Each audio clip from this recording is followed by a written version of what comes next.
سبيلا.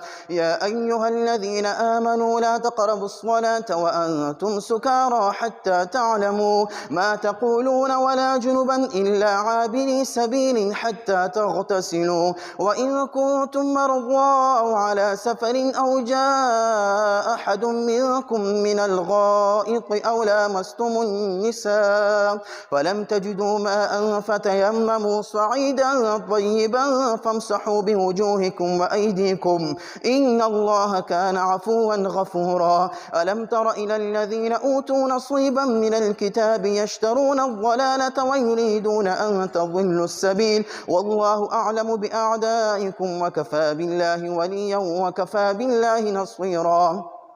من الذين هادوا يحرفون الكلم عن مواضعه ويقولون سمعنا وعصينا واسمع غير مسمع وراعنا ليا بألسنتهم وطعنا في الدين ولو أنهم قالوا سمعنا وأطعنا واسمع وانظرنا لكان خيرا لهم وأقوم ولكن لعنهم الله بكفرهم فلا يؤمنون إلا قليلا. يا أيها الذين أوتوا الكتاب آمنوا بما نزلنا مصدقا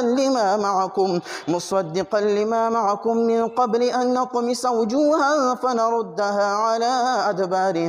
على أدبارها أو نلعنهم كما لعنا أصحاب السبت وكان أمر الله مفعولا.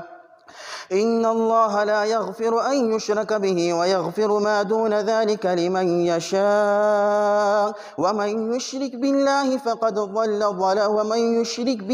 فقد افترى إثما عظيما. ألم تر إلى الذين يزكون أنفسهم بل الله يزكي من يشاء ولا يظلمون فتيلا. انظر كيف يفترون على الله الكذب وكفى به إثما مبينا. ألم تر إلى الذين أوتوا نصيبا من الكتاب يؤمنون بالجبت والطاغوت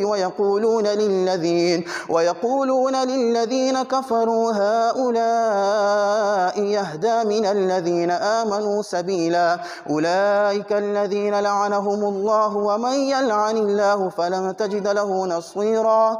أم لهم نصيب من الملك فإذا لا يؤتون الناس نقيرا. أم يحسدون الناس على ما آتاهم الله من فضله فقد آتينا آل إبراهيم الكتاب والحكمة وآتيناهم ملكا عظيما.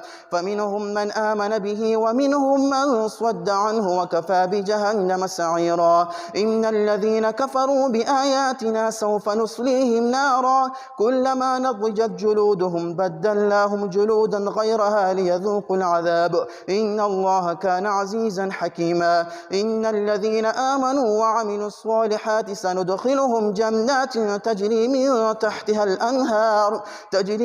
تحتها الأنهار خالدين فيها أبدا لهم فيها أزواج مطهرة وندخلهم ظلا ظليلا. إن الله يأمركم أن تؤدوا الأمانات إلى أهلها وإذا حكمتم بين الناس أن تحكموا بالعدل إن الله نعم ما يعظكم به إن الله كان سميعا بصيرا. يا أيها الذين آمنوا أطيعوا الله وأطيعوا الرسول وأولي الأمر منكم فإن تنازعتم في شيء فردوه إلى الله والرسول إن كنتم تؤمنون بالله واليوم الآخر ذلك خير وأحسن تأويلا. الله أكبر.